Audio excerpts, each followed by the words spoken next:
राहुल गांधी ने या शैलजा ने दिलवाई है, उनके खिलाफ बगावती उम्मीदवार खड़े कर दो, उनकी मदद करो और अपने कांग्रेस के उम्मीदवारों को हराने में उनकी जिम्मेवारी लगाओ। 9 ऐसे उम्मीदवार थे, अगर मैं एक एक का नाम गिनाऊंगा तो समय लग जाएगा। उदाहरण के तौर पे एक आदमी का नाम बता देता हूं। वीरेंद्र सिंह का लड़का जो विजेंद्र उचाणा से खड़ा था, उसको राहुल गांधी ने टिकट दी थी। आम यह चर्चा थी कांग्रेस के अंदर कि मेजोरिटी में अगर कांग्रेस आएगी तो हुड्डा की जगह विजेंद्र का नाम मुख्यमंत्री के पद के रूप में आ सकता है। उसके खिलाफ 3 आदमी अपने खड़े कर दिए और उनको कह दिया कि मजबूती से चुनाव लड़ो, चुनाव हार भी जाओगे तो भी मैं मुख्यमंत्री बनूंगा, तुम्हें ऐसे पदों पे बिठा दूंगा जो एमएलए से ज्यादा ताकतवर होंगे। उन तीनों ने चुनाव लड़ा, 60,000 वोट लिए, विजेंद्र 35-32 वोट से हार गया। हारा था कि नहीं हारा था? वो हारा नहीं था, हराया गया था। ऐसे 9 कांग्रेस के उम्मीदवार हराए, तब जाकर के भारतीय जनता पार्टी तीसरी दफा हरियाणा प्रदेश में सरकार बना सकी।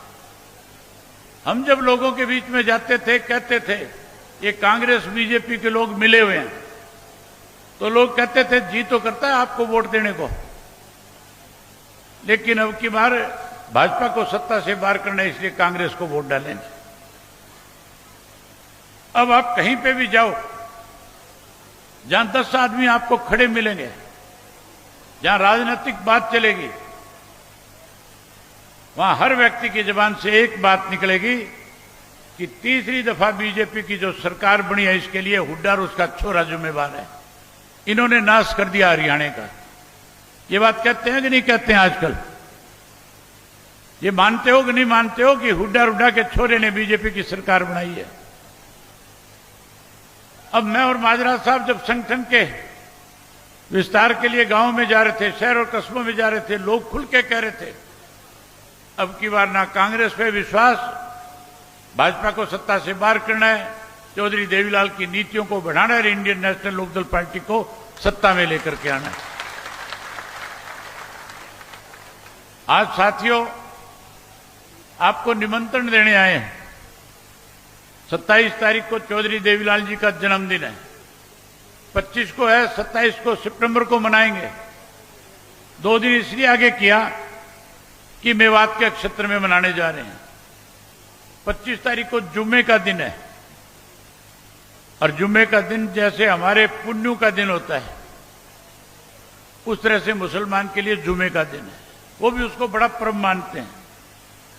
उन्होंने खुद चल करके कहा कि 2 दिन आगे करो, हम चौधरी देवीलाल जी का जन्मदिवस मेवात में मनाएंगे। मेवात के लोगों के साथ बहुत बड़ा लगाव रहा चौधरी साहब का। वहां लाखों की संख्या में लोग इकट्ठा होंगे। फतेहाबाद का और चौधरी देवीलाल का बहुत पुराना राजनीतिक रिश्ता रहा है। फतेहाबाद ने चौधरी देवीलाल को बहुत बड़ी ताकत राजनीतिक दी थी। चौधरी संपत सिंह ने बताया था कि 62 में कांग्रेस छोड़ करके चौधरी देवीलाल ने आजाद उम्मीदवार के रूप में फतेहाबाद से चुनाव लड़ा था, और उस वक्त कांग्रेस की तूती बोलती थी। मनीराम गोदारा उनके सामने खड़ा था, प्रताप सिंह कैरों जैसे बड़े नेता आकर के वोट मांग रहे थे, लेकिन फतेहाबाद की जनता ने कैरों का करारा जवाब देते हुए चौधरी देवीलाल को विधानसभा में भेजने का काम किया था। उन्हीं चौधरी देवीलाल का जन्म दिवस है। मैं आपसे प्रार्थना करने आया हूं, कार्यकर्ता साथियों की जिम्मेवारी लगाने आया हूं कि आप 27 सितंबर को बड़ी संख्या में आना, और बड़ी संख्या में आकर के जहां चौधरी देवीलाल के प्रति अपने श्रद्धा सुमन अर्पित करो, वहीं देश प्रदेश में ये संदेश दे देना कि आने वाला वक्त इंडियन नेशनल लोकदल पार्टी का है। मैं उम्मीद करूंगा कि फतेहाबाद से भारी संख्या में आओगे।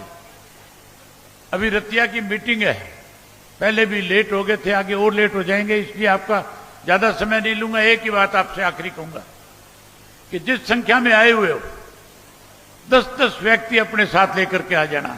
ले आओगे 10-10? इन माताओं और बहनों से कहना चाहता हूं, आपको जितनी गाड़ियां चाहिएगी मैं आपको मुहैया करा करके दूंगा। आप बस हरी चुनरी ओढ़ करके चौधरी देवीलाल की जयंती में पहुंच जाना।